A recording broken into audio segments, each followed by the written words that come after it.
our special broadcast from Bergen Belsen upon the occasion of the 75th anniversary of the liberation of Bergen Belsen concentration camp. It was originally planned for completely different. 5,000 guests were supposed to be here, among them 120 survivors. Those, the survivors among you, I'd like to give a cordial welcome to. Because of the specific situation, everything had to be delayed to next year. But we from the NDR TV station broadcast the small commemoration ceremony so that everyone who couldn't come here today gets an impression of this small event that we'll hold in Bergen Belsen. First of all, let's take a look at the site around us as it is today.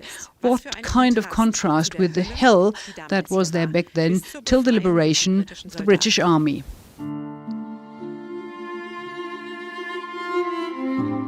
It is a quiet place in the middle of a peaceful heathland.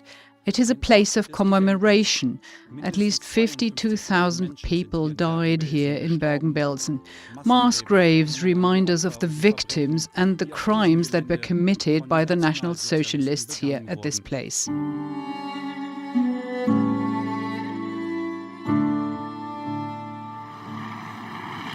On April 15, 1945, British soldiers liberate Bergen Belsen concentration camp. What they find is a gruesome sight. Thousands of bodies are spread around the grounds, in between people who are still alive, emaciated, starving, suffering from mental tortures. There are decaying bodies everywhere in this completely overcrowded camp. Those who survived are marked by typhus, spotted fever, and other illnesses. These images are very hard to endure and have been a shock to the world up until today. Anne Frank and her sister also died here in Bergen Belsen. Nothing can be seen from the former concentration camp at this seemingly idyllic place in the Lüneburg Heath. We broadcast from the site of the commemoration site that was created in 1952, and by the way, only upon British command. Michael Fürst, the president of the State Association of Jewish Communities in Lower Saxony, is going to place the wreath here together with the state premier of Lower Saxony, Mr. Fürst. The day was planned completely differently. It was supposed to be people seeing each other, the survivors, the relatives, people who were born here after the Second World War. How does it feel now? Well, it's a virtual commemoration event. That's a unique event. We haven't done that before, and we hope in the future we will be available to be here with all the survivors, all the people who were born here after the war. But we will have hundreds of thousands of viewers here all over the world. Everyone who would have been here will watch the NDR broadcast, which is a great pleasure for us. I'd like to give greetings to Menachem, to Schrager, to Jochi, and all the others. So I have to say I'm very pleased that they will see me. Why is this small event so important? Well, what is important that we look towards the future. We have to remind people of what has happened, and we have also make sure that nothing like this is repeated ever again, which is why this is our responsibility, in particular of the Jewish communities in Lower Saxony, to point this out, to point at it and say this must never happen again. And you can only do so by providing examples, by showing something like this today, by showing the idyllic landscape, but show what has happened here. Right-wing populism, right-wing extremism, anti-Semitism, which has never been gone, are big problems. How is that seen by the Jewish communities? How concerned are you? Well, we know that we are in a very strong democracy. Germany is as strong as hardly any other country is.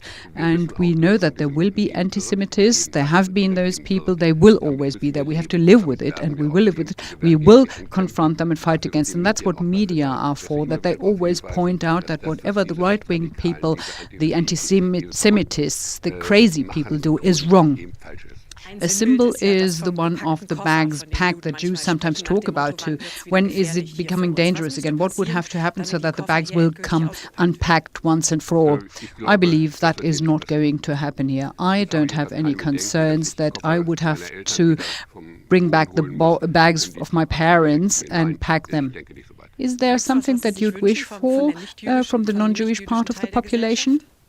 I wish that the Jews are seen as normal citizens in this country as I was educated and as I grew up. Let's take a look at the future and let's take a look at young people. How can the memories be kept up and transferred to young people? Well, this can only be done by schools. This can be done by such commemoration sites like this one. We have to invest a lot of money so that young people come here, so that every student has come here and has seen what has happened in this camp and in many other camps. Auschwitz was an extinction camp. Bergen-Belsen was a hunger camp. People simply perished because they were hungry, they had typhus, everything was wet. And that is something that young people have to see. All the people, also those who have come to Germany anew. Michael Fürst, President of the State Association of Jewish Communities in Lower Saxony, thank you very much for the talk. We come to the first part of our event this year, a short speech by Premier Stefan Weil at the obelisk, the clearly visible sign of remembrance at the site of the former concentration camp. During these days in Germany, many memorial ceremonies remember the end of the Second World War 75 years ago. At all of these occasions, we stand in shame and are reminded of the inconceivable crimes that were committed in the name of and by Germans. For us in Lower Saxony, the liberation of Bergen-Belsen concentration camp is a particularly forceful reminder, where today the peaceful heathland is spreading around us. Back then, this was a place of unimaginable suffering, the hell of Bergen-Belsen, as the inmates called it. Back then, British soldiers found more than 60,000 inmates, most of them nearer death than life, and thousands of them perished in the days immediately afterwards. A total of more than 70,000 people lost their lives here, starved to death, struck dead, they died of thirst, or simply because they were at the end of what little strength they still had. People of Jewish belief, prisoner of wars, political opponents of the Nazis, people from many different countries.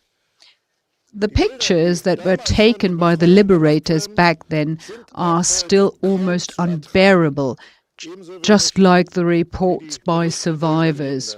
One of them, Susanna Rutschikova, later said, "If Auschwitz was hell, Bergen-Belsen was the lowest part of hell." Bodies, bodies, nothing but bodies, is how Anita Lasker-Wallfisch describes the camp in her speech she wanted to give here today as a survivor. And the pictures taken by the liberators show exactly that. Yes, this is how we would have to imagine hell on earth, as a symbol for all possible horrors. For me, Bergen-Belsen, therefore, is the low point of the history in Lower Saxony. It hurts to limit remembering the victims and their suffering to a simple wreath-laying ceremony. However, the corona epidemic does not leave us with any other choice. We very much hope that we will be able to remember the liberation of the camp next year in a different form. Most probably, other things are much more important compared to such a day of remembrance. It is more important to do everything so that the victims, and by the way, also the perpetrators, are not forgotten. It is more important to keep the memory of Bergen-Belsen and the crimes of the Nazi era alive. And it is particularly important to draw the right lessons and to act decisively against each and every sign of anti-Semitism, racism, and oppression. Bergen-Belsen is and will remain an open wound in our history. It is with profound sorrow and a deep sense of shame that we remember the victims. very clear words by Premier Stefan Weil. Remembering the crimes of the Nazi era has to be kept alive, and all of us have to act against racism and anti-Semitism. We'll now have a wreath-laying ceremony. That's a traditional part of the annual commemoration events. At the wall behind me, the wall of inscription, we have different languages, German, Hebrew, Polish, but also Yiddish and Latin to memorize the events. And Premier Weil, together with Michael First and other representatives, will lay their wreaths now. We here see the smaller commemoration ceremony in Bergen Belsen this year. In the middle, Premier Weil, who will lay a wreath just now. Left to him, you see the President of the State Parliament of Lower Saxony, Gabriele Andretta, and further to the left, the heads of the 4 biggest groups in the Lower Saxony State Parliament.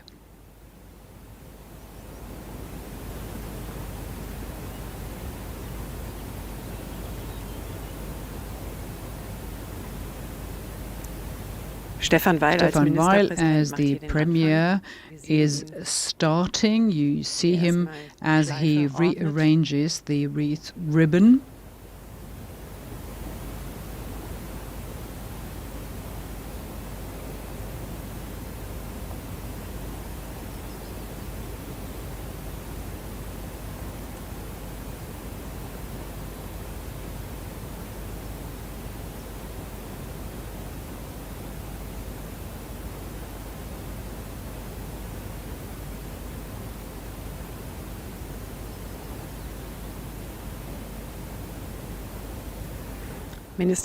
Premier Weil commemorates the victims of the Holocaust, the victims who were killed here in Bergen Belsen.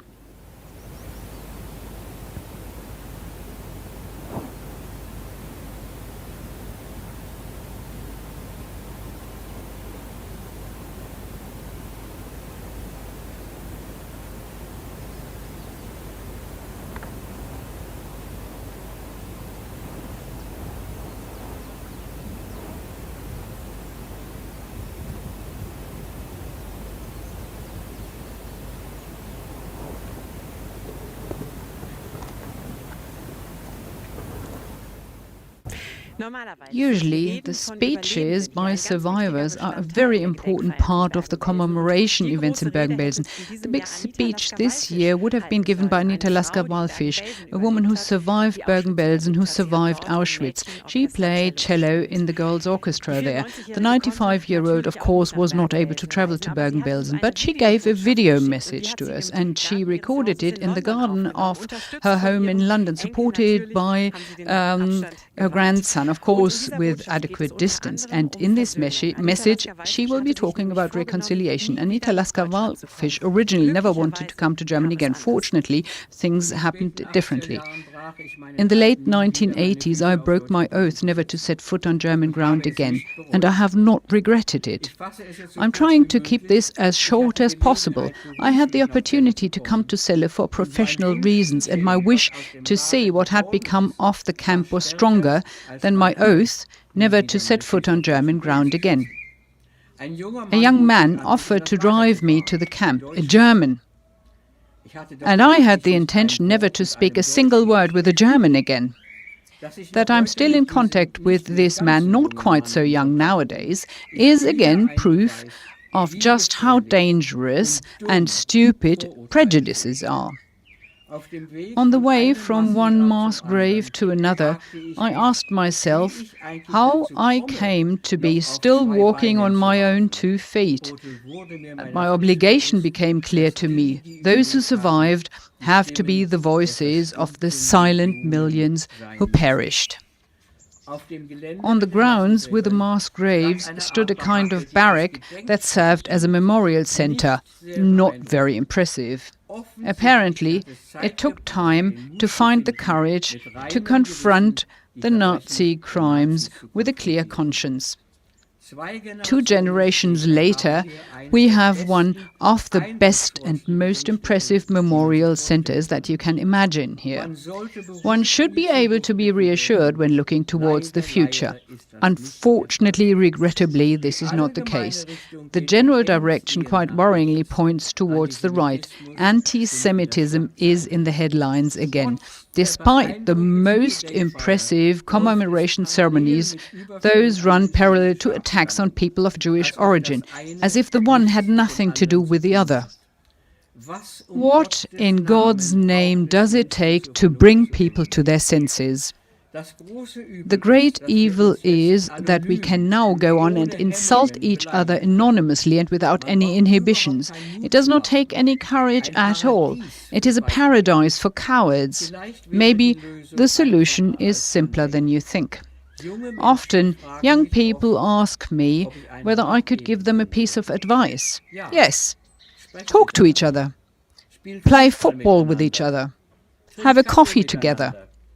Invite each other into your homes. Explain your different holidays to each other. And you will see that you have much more in common than what separates you. I'm using here the wise words of the late Rabbi Hugo Grin, himself a survivor. The Nazis have simply and radically turned around the 10 Commandments. Thou shalt not kill was turned into kill, and thou shalt not steal was turned into steal. Let us hope that this is not repeated. Thank you. This was Anita Lasker-Wallfisch. Her message is clear. Get to know each other. You have much more in common than separates you. This is also the idea behind the International Summer School that happens every year in Bergen Belsen with 20 students from all over the world who spend 2 weeks here and look into the culture of remembrance. This year they had a very special project that was planned for. The question was, what does remembrance mean for each and every person? We show an excerpt of this. Hi, my name is Galina and I'm from Ukraine. Hi, this is Mohitosh from India. My name is Tiana. I'm from New York in the United States. My grandmother survived the Second World War and the Holocaust, and she told me the story of the lives of our family members and our relatives who survived the genocide and other atrocities. For me, remembrance is something very personal. I'm thinking of my family, in particular my grandfather. Remembrance is something we want to remember. It's what defines who we are. For me, the Bergen Belsen Memorial Site is a place of remembrance which has deep roots in the German culture of remembrance. It's a forum for debates, discussions and for meetings for the entire world. What if my father, my grandfather or my grandmother would have been here, but would not have been in a position to talk to me about it? And I'm talking about it with Jens Christian Wagner, the director of the Lower Saxony Memorials Foundation and head of the Bergen Belsen Memorial Site. Mr. Wagner, how does this work and how can people contribute? Young people from all over the world have created an interactive website where the visitors can leave their own ideas and thoughts as to what they, from their individual context, connect with the history of Bergen Belsen. Those are the young people who are interested for the issue. There are others who say, what have I got to do with it? How often do you hear it and what do you say then? Well, when we work with young people at the commemoration site here quite intensively, we very soon find out that this first reaction that maybe goes like this, well, what is it to me? Is it more interesting than a medieval castle, say? That the interest is growing after a while. When you work intensively with the sources, when you intensively look into contemporary witnesses, photographies, and look at films and do that, abiding by all the rules of source criticism and try to ask questions from history to the present. So how in the 1930s, how did National Socialism work? How did the Nazis in 1933 achieve it within a couple of weeks to abolish the Democratic Republic entirely? How in the last years of war, how did National Socialism keep Germans on board, showing overall complicity. The crimes did not happen somewhere outside. It happened within the German population with a lot of active participation by the German public. And if we can see that from history, then we can create context. What can we learn for today's society? Well, the lessons that we can draw from National Socialism crimes is that human rights, that freedom rights, that democracy, humanism, freedom are the basic values that are required for a well-working democracy. And the idea of Europe is a very important idea that also was created in the National Socialist concentration camps, where people from all over Europe who resisted, who were forced to come together, thought about it already. How can a world look like after liberation? Now, this year everything is different than it was originally planned for. You have talked to many survivors, so how are they faring?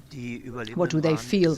Well, the survivors were hard hit. They were very sad that we needed to cancel the celebrations. Many prepared for months, paid their tickets, and just imagine 95-year-old from Australia.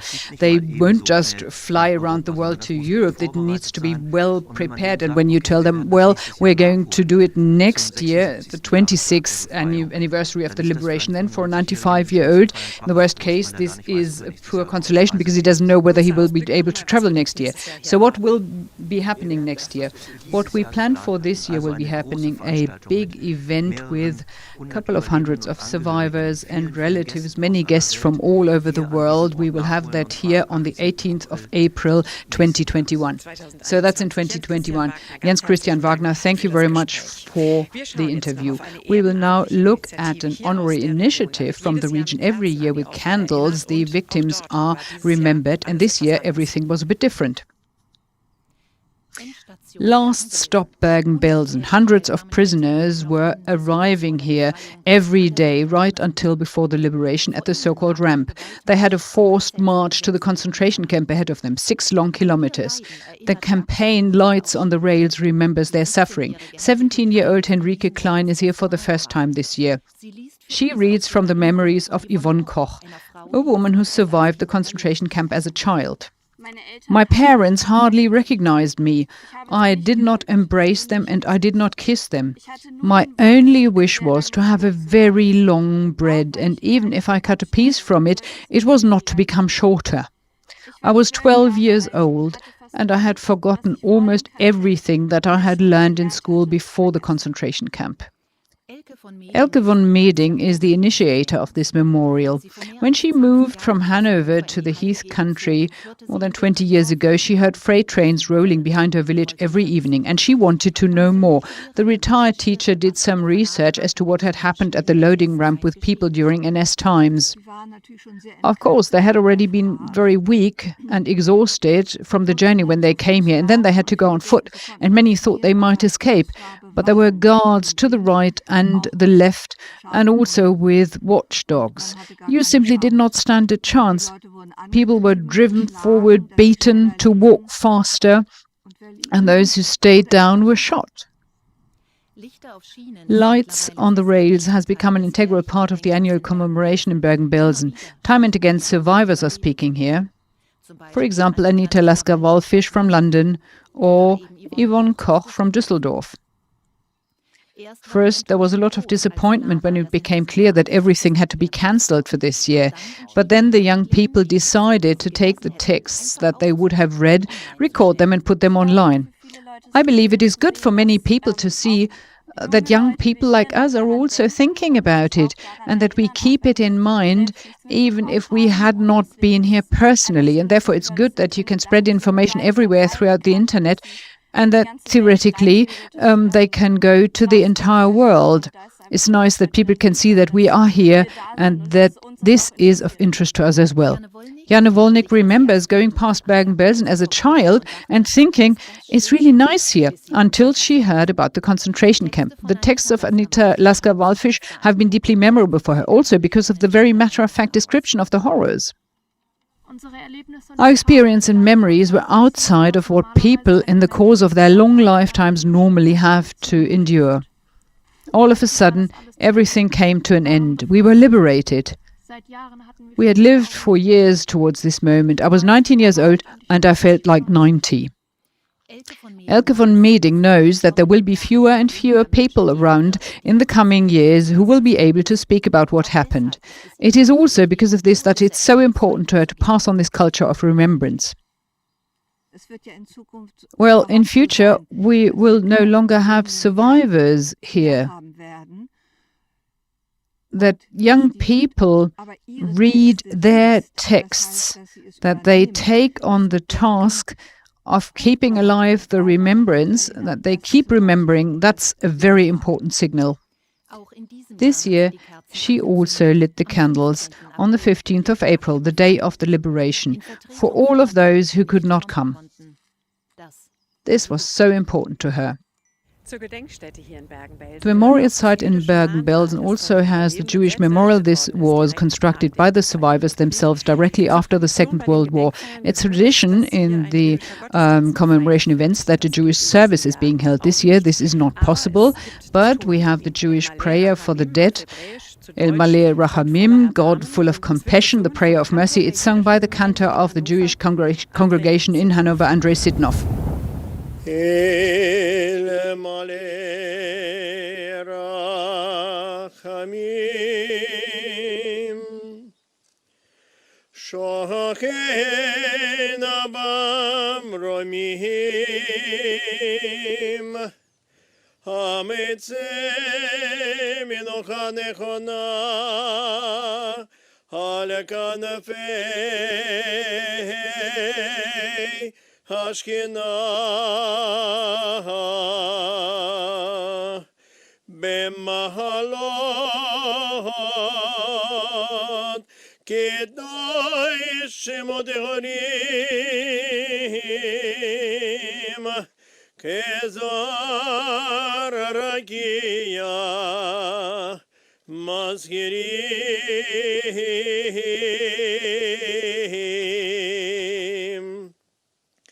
Et kol anshal shamot shel sheshet milyonei chaychodim halelei hashoah be'Europa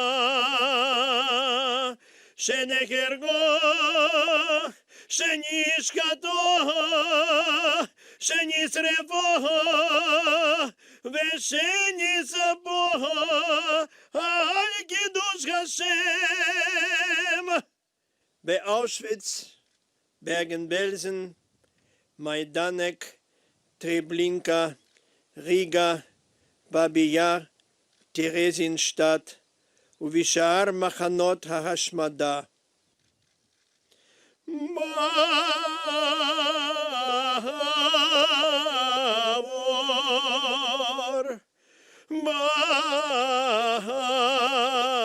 בעבור שכל הקהל מתפלל לאלוהי נשמותיכם.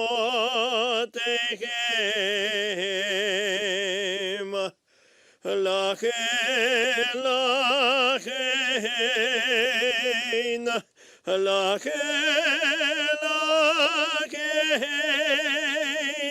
בעלך הרחמים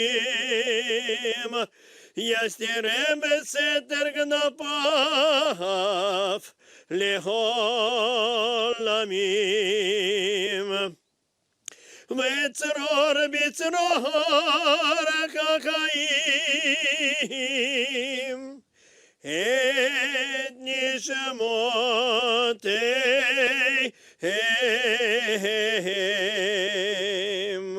אדוני יכול נחלתם.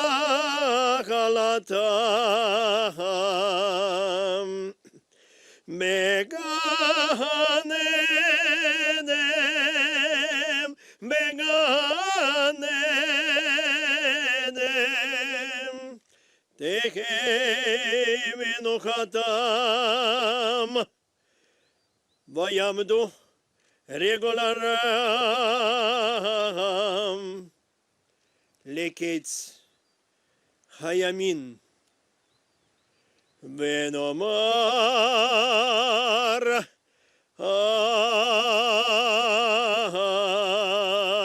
אמן.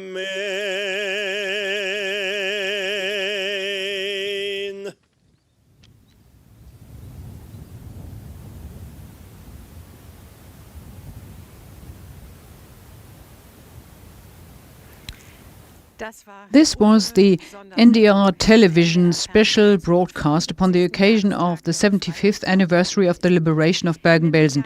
Social media, you find further information under hashtag Bergen Belsen 75, and on the website www.befreiung1945.de you find this broadcast view. You can view it in 6 different languages. I would like to end with a quote from Esther Bejerano, a survivor. The young people, I say them, you are not to blame for what happened, but you are to blame if you don't want to know anything about this time. Thank you very much. All the best to you. Auf Wiedersehen. Goodbye.